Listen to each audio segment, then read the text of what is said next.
So yes, I'm Phil McKinney. I'm the Chief Technology Officer at HP, but I'm not here to talk about HP. So in addition to my role, I also have a podcast going into year 5 now, about 20,000 listeners, all on innovation and creativity. So what I'm going to do today is I'm going to task or challenge you. Now, if you're here as a maker, you're already unleashing your creativity. But there's a lot of people who feel like themselves are not creative. It's somebody else's job to be creative. It's somebody else's job to be the inventors. So what I'm going to do today is I'm going to challenge you to think differently about your own creativity and unleash to yourselves your own ability to create. So let's get started. So what's really driving this whole transition to innovation, the whole push towards increasingly more desires for new things, to go invent and to go create? In reality, there's a thing called what we refer to as the creative economy. There's this fundamental shift from the information and knowledge economy. And the fact is that there's this transition that's happening on an accelerated basis. Think about it. If you think about just the stock market, back in the 70s, 80% of the stock market value is tied into assets of inventory and machines. Today, 80% of the assets of corporations are ideas, inventions, trade secrets. That is the new economic means for growth in the economy. The theme for here at the Maker Faire is the Remake America. It is about individual inventors. It's about the ability to create and create something that spurs the economy.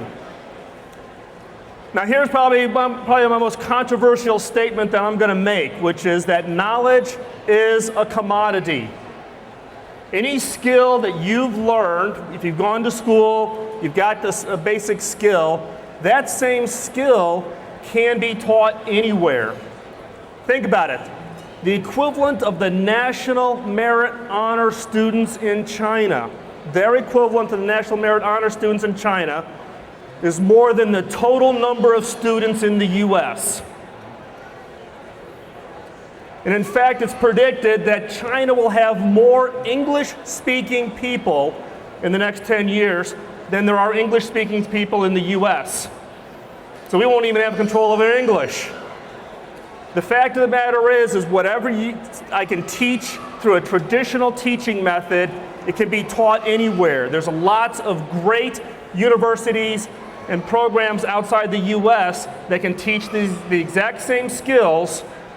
And therefore, there's going to be people in other parts of the world who will do that work cheaper than you.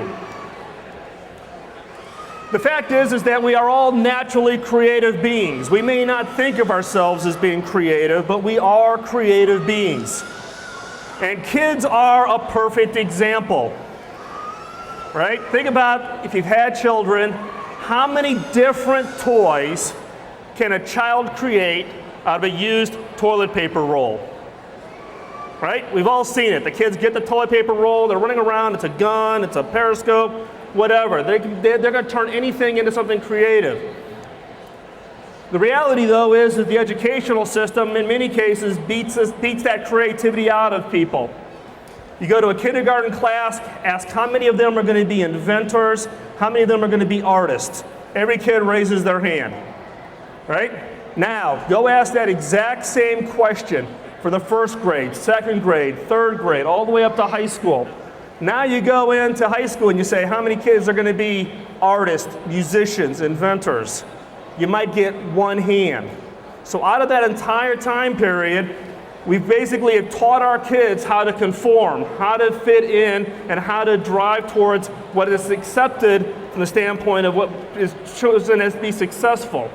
Now for those of us here at Maker Faire, we're nonconformists, right? You go out here and you look at what we've got out here in Maker Faire. You go look in the halls.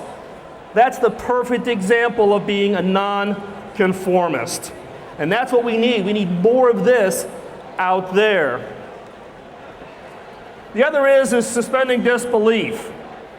This is probably the biggest challenge that I have at my job day to day, and that I see people in other corporations have is kind of the negative thinking towards new ideas. So we've seen this all. It's not a new concept.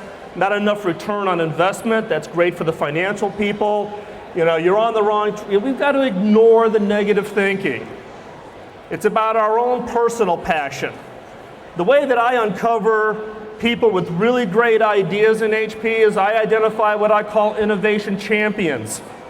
These are the people who stand under my desk with their hair on fire. They are probably some of the most obnoxious people I've ever met, but they're the ones who've got the passion for the idea. They're the ones that are driving and thinking beyond just kind of the norm and have the wacky, crazy ideas. So I'm going to give you the secret formula, right?